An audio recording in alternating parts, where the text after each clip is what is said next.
And now to disturbing revelations following a government probe into operations at Mediheal Hospital in Eldoret. Investigators have flagged suspicious activities suggesting possible organ trafficking linked to kidney and liver transplants at the facility. Now, the findings have triggered calls for the multi-agency investigation into transplant procedures across the country, amid concerns that foreign patients are flying in, receiving kidneys and leaving, while local donors there are lured into the trade for financial gain. Gatete Njoroge has the details.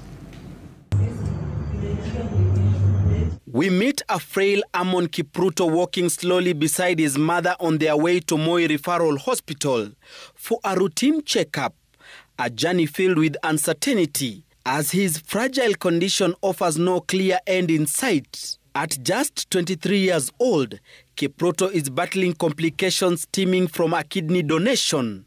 His ordeal began when a group of men lured him with promises of quick wealth in exchange for one of his kidneys, a decision that has since left him fighting for his life. Nilikuwa nimekataa, and then kuna siku nikaanza ni kusota kuwa broke, ana sina anything kabisa.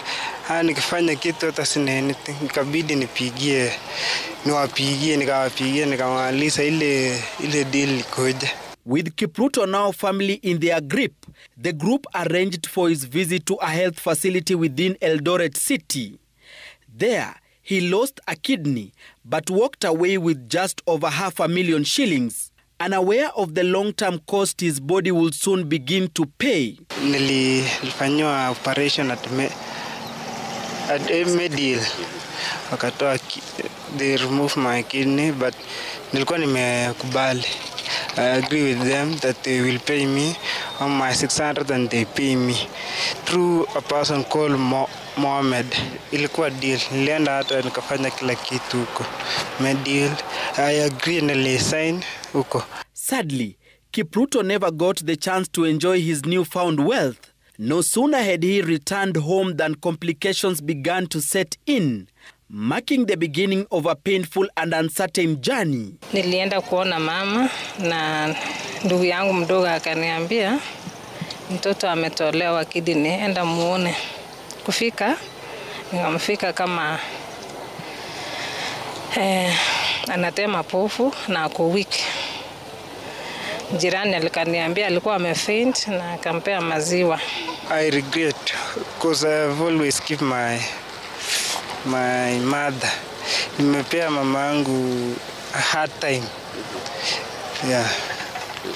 And then nimeaibisha my family. News of the incident spread like wildfire, sparking outrage in Segero village. Residents poured out in numbers to protest what they described as exploitation of unsuspecting youth. But the uproar came at a cost. Kipruto's family soon found themselves in danger, facing a wave of threats that left them living in fear. Unknown to them at the time was that the government had already launched a probe into activities at Mediheal Hospital. A 12-member committee was appointed by the Kenya Blood Transfusion and Transplant Service acting CEO, Dr. Morris Wakwabubi, following concerns raised by Transplantation Society that foreign nationals were receiving transplants. Organized syndicate were evading regulations as occurs in organ trafficking. Lack of relationship between the donor and the recipient, among other concerns.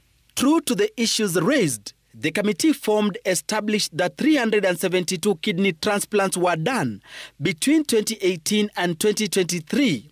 It also found out that consent to donate forms were not translated to a language donor and recipient could understand, which is against the law. Transplants were conducted despite poor HLA donor-recipient cross-match results. They also noted that there were no longer-term outcomes patient follow-up reports and documentation. In their opinion, the committee says there is suspicious activity for trafficking, but there is no sufficient evidence, and which needs further investigations to unravel the truth. A case in point was the use of a name Yusuf in the foreign files, and who was listed as next of kin in files sampled. A matter they want investigated.